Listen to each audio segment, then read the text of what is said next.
Mary Catherine Ham, Brian Wilson, Brian Neiman, today's newsmakers, and you, the Morning Majority. 105.9 FM, AM 630, WMAL. 8:37 on the Morning Majority as we wrap up our first week on the Big Stick, 105.9 FM. And, of course, you can still hear us on AM 630 WMAL. Joining us now on the phone is Shannon Bream, who is the anchor of America's News Headquarters, 12 to 2 on Sundays on Fox News. She is the best anchor to ever do that show, although there have been some very good ones in the past. That's right. You are hilarious. How you doing, Shannon Bream?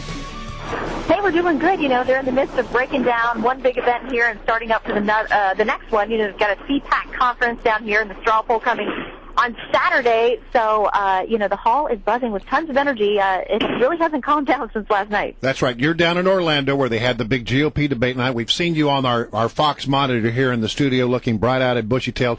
What is your takeaway from the debate? I got to tell you, the collective wisdom in this room, and, you know, there is a lot of wisdom in this room, is that it wasn't a very good night for Rick Perry.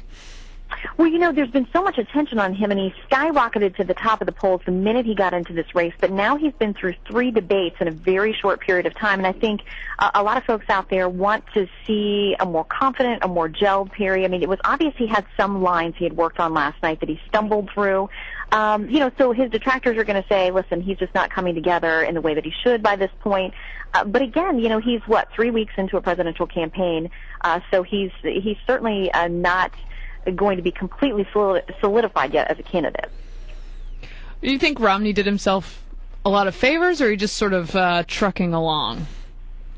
Well, and you know, I guess the question is that good enough for him? Because a lot of folks think as long as he sort of stays above the really nasty fights or name-calling, that he looks very presidential. If he acts like he's the front runner and he's going to be the eventual nominee and sort of doesn't stoop down to some of the more, you know, nasty bickering, then maybe just by being there, having some clean answers and staying above the fray, that, you know, he continues on the path he wants to be on.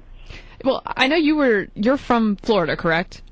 Absolutely. And you were milling around, hanging out with people behind the scenes and stuff. I wonder what you're getting either from muckety-mucks or just regular voters about what they were looking for, specifically Floridians. Yeah, well, you know what? Absolutely, they are on the same playing field and mindset with everybody else out there across the country. They're worried about jobs and the economy. Florida's unemployment rate is well above the national average, and also you got to remember here the housing market is a big mess because they rank near the top in foreclosures as well. In fact, last month they were second only to California when it comes to the number of foreclosure filings.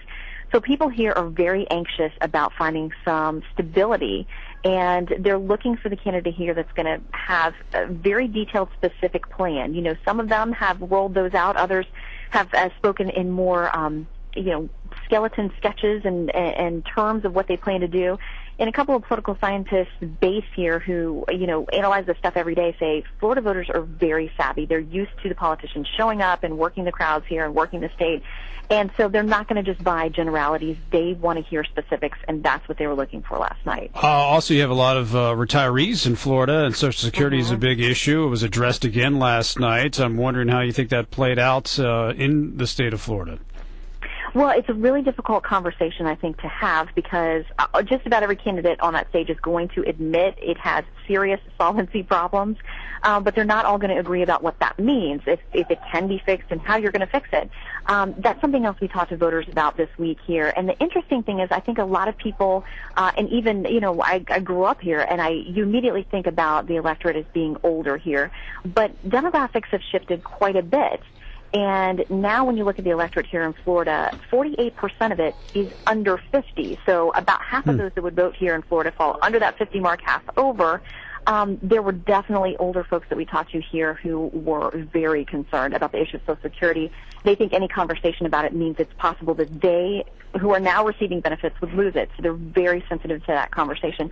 On the other hand, you know, we talked to some young couples and people who are just starting to raise a family saying, I don't think it's going to be there for me. And so I think I'm ready for an honest conversation about how far into the red it is and how we can turn it around if possible. I mean, they're open to that conversation. Shannon, I've had the pleasure of actually going to these debates when I worked over with you guys at the Fox News Channel. I want you to sort of pull back the curtain a little bit and let our folks know, exactly what it takes to put on a debate. Like, it's an amazing amount of production and work. And even to me, I'm surprised whenever I come to these. I mean, there are literally hundreds and hundreds of people involved. And the man hours, the logistics, it absolutely is mind-blowing because you've got to organize not only hundreds of Fox employees who are doing everything from building things on the web and making sure the computers here all work and there are printers and that the stage is set up and negotiating with the candidates about who's going to stand where. I mean, there are so many different parts of it. But we partnered with Google as well this time around. So, we had the whole partnership and the internet side of it and giving people a very interactive voice in it. And so that takes months and months to plan as well so that people could submit their own questions, and we loved being able to use those last night. We got more than 18,000 of them submitted online.